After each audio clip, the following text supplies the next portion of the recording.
뉴스의 진수를 보여주는 인터뷰 뉴진수.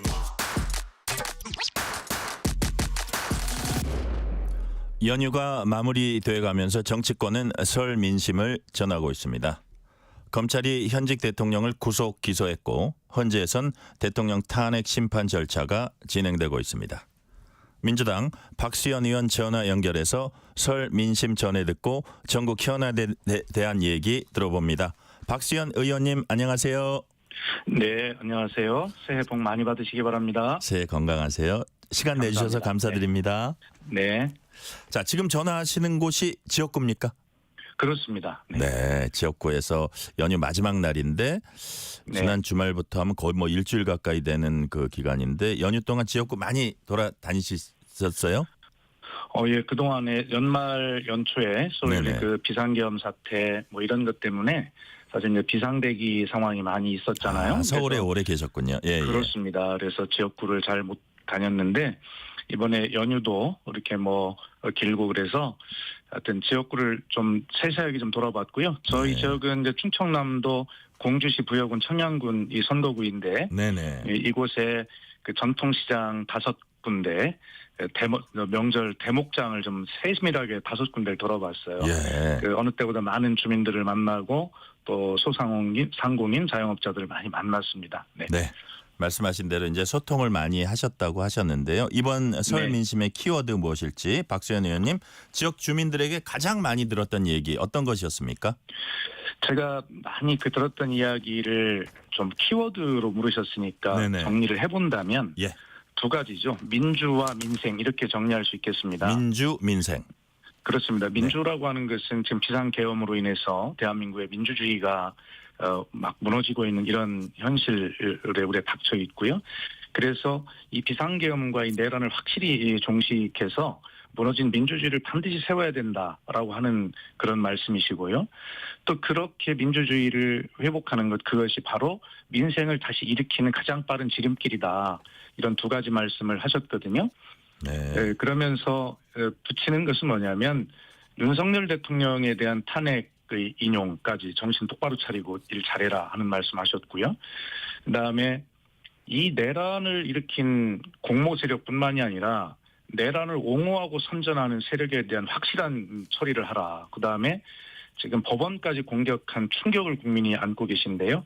이 부분에 대해서도 뿌리를 완전히 잘 뽑아야 된다라는 당부가 계셨고, 그다음에 이제 민생과 관련해서 이제 특히 이제 추경 편성이 되는 거냐라고 네. 하는 그런 관심들을 많이 가지셨어요. 결론적으로 이번 아까 말씀드린 전통 시장 5군데 대목장을 돌아본 결과 왜 민생 명절이 끝나면 이런 인터뷰할 때 보면 늘 그러지 않습니까? 역대 어느 때보다 가장 어려운 명절이었다 이렇게 입을 달고 말씀 많이 인터뷰를 하시죠. 하는데 네네. 그런데 진짜 이번 명절은 제 정치 인생 23년 중에 가장 최악으로 힘든 그런 민생이 어려운 그런 명절이었던 것 틀림없다고 생각합니다. 아, 그래요. 네네. 저 주민들 말씀도 그렇게 하시고 눈으로 확인해 보니까 민생이 참 어렵더라. 그런 말씀이시죠? 그렇습니다. 네. 자, KBS가 한국 리서치에 의뢰해서 지난 24일부터 사흘간 전국 성인 남녀 1000명 전화 면접 조사한 결과 어느 당을 지지하냐는 질문에 민주당 37%, 국민의힘 35%, 오차 범위 내로 나왔습니다. 자세한 내용은 중앙여론조사심의위원회 홈페이지 참고하시면 됩니다. 자, 양당 지지율이 의원님 사실상 비상계엄 선포 전으로 돌아갔다. 평가가 나옵니다. 의원님 지역구도 뭐 비슷한가요? 어떤가요? 글쎄 뭐 이런 여론조사의 구체적 수치를 피부로 이제 느끼는 것은 좀 차이가 있는 것인데요. 네네. 그렇다 하더라도 이 여론조사의 흐름이라고 하는 것은 분명히 있는 것이니까 아전인수격으로 서로 해석하거나 이렇게 할 것 없이 국민들이 뜻을 잘 지켜보면 될 것이라고 생각하고요. 네. 물론 이제 언론의 분석을 보면 이제 어떤 현재 보수 과표집 현상이 있다거나 뭐 이런 것들도 있을 수 있지만 분명히 비상계엄을 지난 얼마 안 된 시점에는 민주당 지지율이 훨씬 높았잖아요, 지금보다. 네네. 그때는 또 진보 진영의 과표집이 있었어요, 분명히 그 숫자를 보면. 그러나 중요한 것은 이것이 이제 지금 현재는 조기 대선의 가능성까지 같이 맞물려서 네. 이 어떤 각 진영의 결집이 지금 일어나고 있는 그런 흐름 중에 있고, 그러나 우리가 분명히 봐야 되는 것은 정치 성향이 그 중도 성향이라고 밝히는 응답자들의 이 흐름이 어떻게 되느냐라고 네. 하는 것을 좀 볼 필요가 있다, 이런 생각이 들고요. 제가 이 문제를 좀 정치적으로 해석을 해본다면, 네네. 국민들은 이미 윤석열 대통령 탄핵의 인용은 기정사실화하고 있는 것 같습니다. 그리고 말씀드린 대로 조기 대선을 기정사실화하고 있는 것인데요.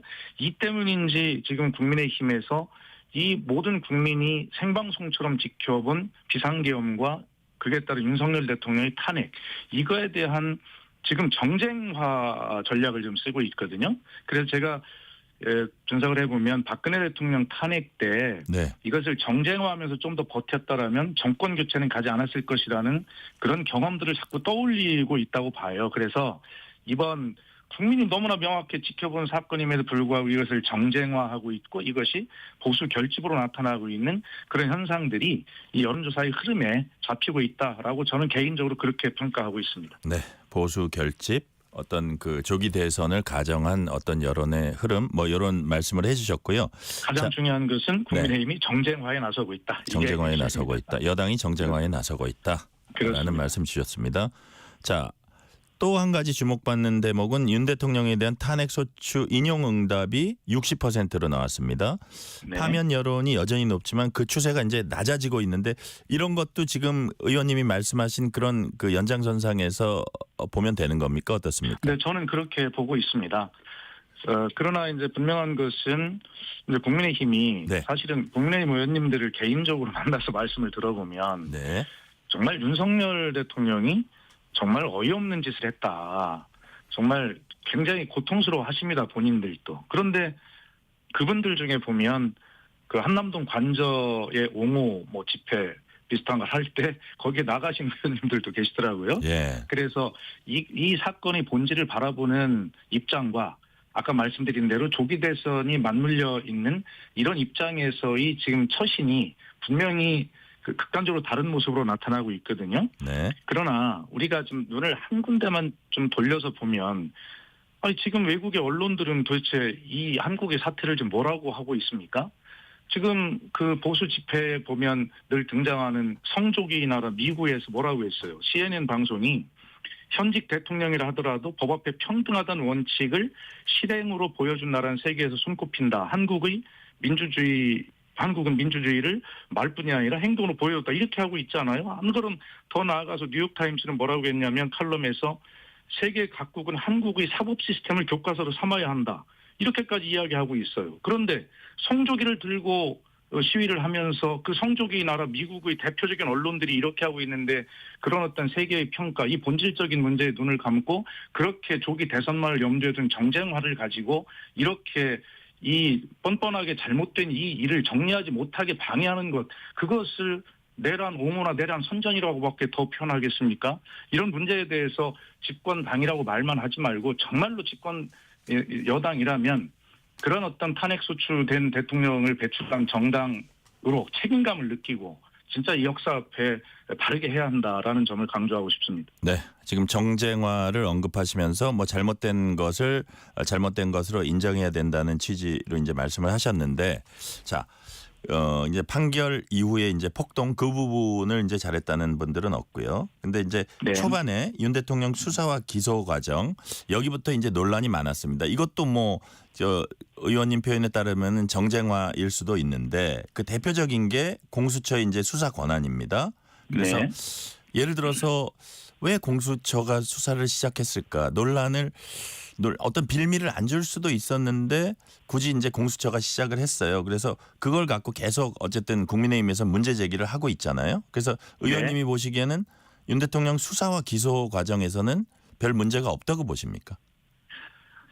아니 이렇게 아까도 말씀드렸습니다만 국민이 정말 생중계를 보듯이 다 본, 그래서 모든 국민이 증인인 네. 이런 명백한 일에 대해서 그것에 대한 잘못과 반성 이런 건 이야기하지 않고 공수처가 수사권이 없다라고 지금 이야기하는 것. 근데 그거는 좀 다른 문제 같아요. 그러니까 그 부분에 대한 반성이나 이런 거 말고, 그러니까 수사의 그래서, 주체 부분에 있어서 왜 굳이 네. 빌미를 남겼을까, 이런 아쉬움도 또 아니 있다고 그러니까 지적을 받거든요. 정확하게 네. 공수처가 사실은 처음 출범할 때 찬반이 너무 부딪혔기 때문에 네. 좀 부족하더라도 개문발차한다라고 하는 식으로 이제 출발을 했기 때문에 이런 어떤 공수처에 대한 문제를 제기를 할 수는 있어요. 예. 그러나 지금 이 문제는 공수처와 경찰이 함께 합동으로 이 문제를 한 것 아니에요. 그리고 공수처의 내란죄 수사권이 없고 경찰의 이 내란죄 수사권이 있기 때문에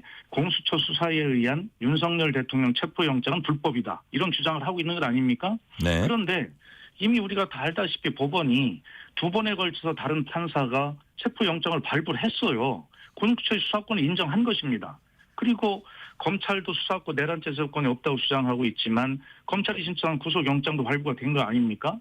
이러기 때문에 이 수사권의 문제는 명확하게 법원이 이미 정리한 것이다. 저는 그렇게 보고 있습니다. 네. 다음 주 월요일 2월 3일엔 국회와 대통령 간의 권한쟁의, 즉 최상목 대통령 권한대행이 마은혁 헌법재판관 후보자 임명하지 않은 게 위헌인지 헌재가 이제 판단할 예정입니다. 헌재 네. 판단 어떻게 나올 걸로 전망하세요? 아니 당연히 그 문제는 마은혁 재판관을 임명하지 않은 최상목 권한대행의 부작위가 바로 잡혀야 된다는 그런 결론이 나오리라고 봅니다. 네. 이 문제는 최상목 대행은 이 마은혁 재판관을 포함한 헌법재판관 3인의 국회 합의, 여야 합의를 이야기했는데 그중에서 2명만 합의된 것으로 보고 마은혁 재판관은 합의에 이르지 않은 것으로 본다는 취지로 이것을 임명하지 않은 거잖아요. 네. 그런데 그것을 최상목 대행이 판단할 권한 근거도 없어요. 그리고 이미 이 문제는 잘 아시다시피 여야 간에 민주당 2인, 국민의힘 1인으로 하기로 여야 원내대표 간에 합의를 해서 그것을 각 당이 국회의장 앞으로 명단까지 적시해서 공문을 발송해서 인사청문회까지 이루어진 상황인데 거기에 최상목 권한대행이 대통령도 하지 않을 일을 국회 선출 몫을 그걸 가지고 그렇게 하는 것이 잘 됐다고 이야기할 일은 전혀 없는 것이죠. 충분하게 그것은 뭐 당연히 받아들여질 거라고 봅니다. 네. 주진우 국민의힘 의원이요, 그 법률지원단장 뭐 이런 그 직함을 갖고 있는데, 국민의힘 법률지원단장, 마은혁 후보자 대신 여야가 합의한 후보를 임명해야 구인 체제가 정당성을 인정받을 수 있다. 이거는 이미 절차가 진행된 상황인데 떠나간 기차입니까? 어떻습니까? 이 말의 정당성은 어떻게 보세요? 재론할 이유가 없고요. 그 헌법재판소의 탄핵 심판 과정을 어떤 일정의 영향을 미치려고 하는 그러한 꼼수이고 생트집에 불과하고요. 이것은 뭐 바로 잡힐 것이라고 그렇게 확신합니다. 네. 네. 야당 주도로 국회 통과한 내란 특검법에 대해서 최상목 권한대행이 제2요구권 행사할지 여부도 지금 관심입니다. 행사 기한이 이번 주 일요일인 2월 2일까지니까 내일 국무회의 개최해서 결론이 날 것으로 예상이 됩니다. 자, 국민의힘 거부권 행사 압박하고 있습니다. 어떻게 전망하세요? 그러니까 국민의힘이 이것을 왜 자꾸 거부권을 행사라고 하는지 정말 앞뒤가 안 맞는 말들을 많이 하고 있어요. 국민의힘은 자 1차로 민주당이 통과시켰던 그 내란 특검법이 위헌적 요소가 있다. 이래가지고 그걸 빌미로 이제 최상목 대행이 거부권을 행사하던 거 아닙니까? 네. 그래서 어떻게 했어요? 민주당이 그 위헌이라고 지적한 부분을 분명히 다 수정을 했지 않습니까? 자, 그래서 통과된 것이에요. 자, 설사 국민의힘이 그래도 거기에 마음에 안 들고 그런 부분이 있다면 민주당이 통과시킨 법안에 대해서 거부권을 행사하라고 할 것이 아니라 국회는 민주주의의 원칙인 타협과 협상의 장이 자기들 안을 제출해야 될 것 아닙니까? 그래서 서로 다른 부분이 있다면 그 부분을 타협하고 협상해서 통과를 시켜야 되는 것인데 국민의힘은 민주당이 지금까지 입법 독재를 한다고 하지만 어떤 법률에 대해서 대개의 경우 반대한다면 반대하는 자기들의 의견을 법률을 내야 되는데 네. 한 번도 내지를 않았어요. 그러니까 민주당 법이 통과가 되지 않습니까? 그럼 그걸 거부권을 행사하라고 하는 거예요. 그래 결과적으로 윤석열 대통령을 거부권을 행사한 대통령으로 그렇게 만든 것이 바로 국민의 힘이에요. 어떻게 민주당에게는 입법 독재라고 하면서 한 번도 민주당이 내는 법안에 대해서 서로 쟁점되는 법안에 대해서 자기들이 법안을 한 번도 내지를 않습니까? 이번에도 역시 내지 않고 그냥 반대하고 위헌적 요소라고 했던 것을 다 제거했는데도 그것 역시도 지금 이번에는 위헌적 요소가 있다라고 이야기 못하니까 지금 뭐 다른 핑계를 대면서 거부권 행사라고 하는데 하여튼 국민의힘이 점점 더 골목으로 막다른 골목으로 가는 그런 느낌이 든다 이런 생각이 듭니다. 의원님, 이 부분은 어떻게 보세요? 그러니까 윤 대통령이 이제 구속 상태로 재판에 넘겨졌잖아요. 구속 기소됐는데 이 부분에 이 타이밍에 특검이 과연 필요하냐? 이런 부분 그래도 필요합니까? 이게 필요하죠. 왜 그러냐면 제가 볼 때는 네. 지금 국민의힘과 윤석열 대통령 측에서 계속해서 헌재의 심판 과정과 또 내란죄에 대한 형사재판의 과정에서 계속 문제를 제기할 것이거든요. 공소 유지를 위해서도 특검이 필요하고요. 네. 그다음에 지금 그 내란죄만 예를 들어서 지금 검찰이 구속영장을 신청한 것이지 뭐 다른 부분들 예를 들어 직권남용이라고 할지 국회법 위반이라고 할지 여러 가지 법들이 있고 또 이 이외에도 수사를 받아야 될 그럴 인물들이 많이 있습니다. 그렇기 때문에 이 문제의 근본적 해결, 발본 세권을 위해서는 반드시 특검이 필요하다는 논리이고요. 국민의힘은 이미 뭐 기소될 사람 다 됐는데 이거 다 뭐 필요 없는 특검 아니냐. 처음에는 위헌이라고 하더니 위헌적 요소를 제거하니까 지금 그렇게 궁색한 논리를 대고 있어요. 지금 말씀드린 대로 특검은 그런 측면에서 반드시 필요하다라고 하는 것이 저는 상식이라고 생각합니다. 네. 이재명 대표가 오늘 문재인 전 대통령 예방했습니다. 이 자리에서 문 전 대통령은 통합과 포용 행보가 갈등을 치유할 거다 이렇게 말했고 이재명 대표는 크게 공감하며 그런 행보하겠다 이렇게 화답을 했고요. 근데 앞서서 이 말하고 좀 우리가 연관성을 짓게 되는 그런 말이 하루 전에 김경수 전 경남지사 친문 적자라고도 이제 불리는 분인데 치욕스럽게 당을 떠난 분들에게 사과해야 한다. 사실상 이재명 대표를 겨냥한 말로 이렇게 해석이 되고 있는데 김 전 지사의 사과 요구, 사과하는 것 뭐 이런 게 필요하다고 보십니까? 글쎄, 저는 좀 개인적으로 생각이 다른데요. 네. 뭐 김경수 전 지사의 품성과 인격상 뭐 그 말만 하셨을 리는 없을 것 같고요. 여러 가지 문재인 대통령께서는 이재명 대표에게 하신 그런 원론적 말씀을 하셨을 거라고 생각이 되고 그런 과정에서 혹시 뭐 그런 오해의 소지가 있는 부분이 있다면 적극적으로 좀 당이 또 이재명 대표가 나서서 포용할 걸 포용하고 뭐 이렇게 해야 된다라고는 원론적 말씀을 하셨을 거예요. 그러나 지금 이제 앵커께서 저에게 그 부분을 질문하듯이 아무리 원론적으로 옳은 말씀을 하시더라도 그것이 오해를 받을 소지가 있다거나 왜냐하면 저희들은 거기 주목하게 되거든요. 그럼요. 당연하죠. 그래서 김경수 전 지사 같은 중요한 정치인들 또 본인이 지금 주목을 받고 있는 입장에서 원론적 발언이라고 하더라도 그런 어떤 오해를 받을 수 있거나 당에 여러 가지 분열적 요소를 가질 수 있는 그렇게 읽힐 수 있는 오해가 있는 발언이 있다면 좀 저는 주의해야 한다고 보고요.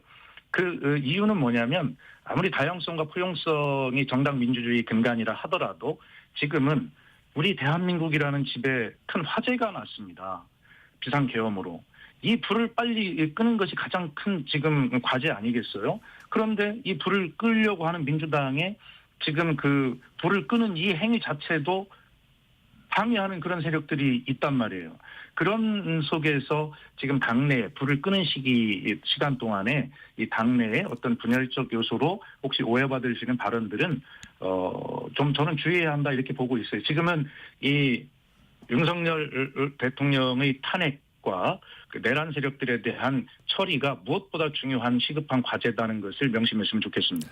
제가 이 질문을 드리면 아마 비슷한 대답을 하시지 않을까 지금 대답을 듣다 보니까 그런 생각은 들지만 준비된 질문 하나만 더 할게요. 관련된 질문은 최근에 보면 이제 김동연 경기지사 이분들 말이 되게 신중한 분인데 좀 발언 수위가 높아지는 분위기예요. 이재명 대표 사법 리스크를 직접 거론을 하는 제가 인터뷰를 받고 김부겸 전 총리도 역할을 마다하지 않겠다는 취지로 이제 얘기를 했고요. 자, 이른바 민주당의 뭐 플랜 B라고 불러도 될지 모르겠지만 민주당의 그런 그 잠룡들의 움직임 이 시점에 뭐 그 자연스러운 겁니까? 아니면 이거 역시 더 중요한 일이 있기 때문에 좀 자제해야 되는 겁니까? 뭐 자연스러운 일이기도 하고 네. 그러나 이런 발언들은 적어도 윤석열 대통령의 탄핵 인용까지는 어떤 우리가 힘을 합쳐야 되는 것이라고 하는 것이 저는 분명한 현실이라고 보고요. 이 시점에서 분명하게 좀 바로잡고 싶은 것은 이재명 대표의 사법 리스크라고 하는 말을 네. 국민의힘에서는 쓸 수 있지만 저는 우리 당 내부에서는 그 말을 그대로 써서는 안 된다고 생각해요. 적어도 이재명 대표를 민주당의 당원들이 그리고 30% 여론조사에 참여한 국민들이 압도적으로 당 대표를 뽑은 것은 뭐냐면 그래 이재명 대표에게 쓰여지고 있는 이러한 어떤 혐의들이 사실은 너무 무리한 검찰 기소권이나 이런 것들이 어떤 남용에서 비롯된 이재명 대표가 검찰 수사에는 희생양이다라고 민주당 당원들은 생각하니까 뽑은 것 아닙니까? 그렇기 네. 때문에 국민의힘에서는 이재명 대표의 사법 리스크라는 말을 의도적으로 만들어 쓰겠지만 민주당 내부에서는 그 용어를 그대로 써서는 안 된다. 이렇게 저는 생각을 하거든요. 예. 네. 자, 이번에는 국민의힘으로 다시 와보겠습니다. 국민의힘 윤상현 의원과 원외위원장들이 윤 대통령 석방을 촉구하면서 서울구치소를 찾았습니다. 윤 대통령과 끝까지 함께 하겠다고 했습니다. 연휴가 지나면은 권성동 원내대표도 아마 면회를 갈 것이라고 이렇게 알려져 있는데 다만 뭐 그 당 지도부 차원이 아닌 개인 차원이다 뭐 이런 얘기도 있고요. 자, 원외위원장이나 현역 의원들의 이런 행보 국민의힘에 어떤 영향을 끼칠 거라고 보세요? 그래서 참 큰 걱정인데요. 보수와 진보의 어떤 정당들이 두 바퀴로 잘 가야 된다는 것은 우리가 너무나 상식적으로 알고 있는 일 아닙니까? 네.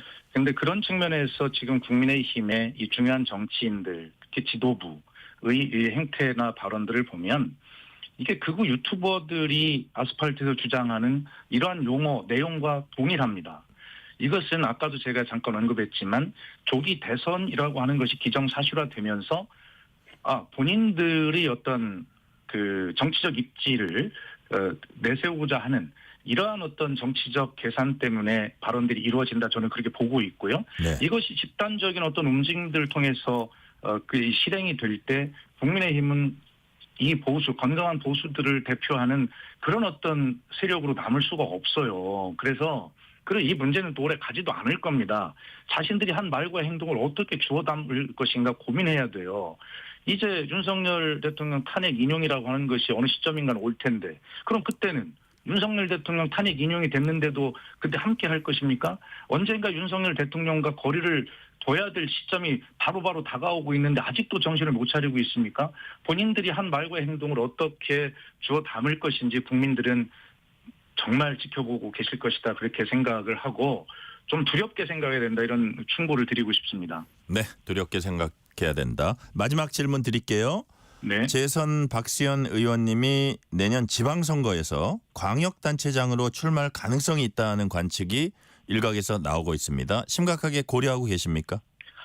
아까도 말씀드렸습니다만 지금은 이 정말 이 큰 대한민국의 큰 화제가 났는데 정치인이라는 사람이 이 불을 어떻게 끌 것인가 그리고 불을 끄고 나서 어떻게 대한민국을 잘 만들고 치유할 것인가 상처받은 국민을 어떻게 위로하고 함께 앞으로 나아갈 수 있는 이 힘들을 만들어낼 것인가 이런 걸 고민할 때지 지금 뭐 지방선거라고 하는 것을 고민한다는 자체도 저는 말이 안 된다고 생각하고요. 네. 현재로는 뭐 그런 것 전혀 생각해 본 바가 없습니다. 네. 더 급한 불이 있다는 말씀까지 네. 오늘은 듣겠습니다. 지금까지 박수현 민주당 의원이었습니다. 말씀 감사합니다. 감사합니다.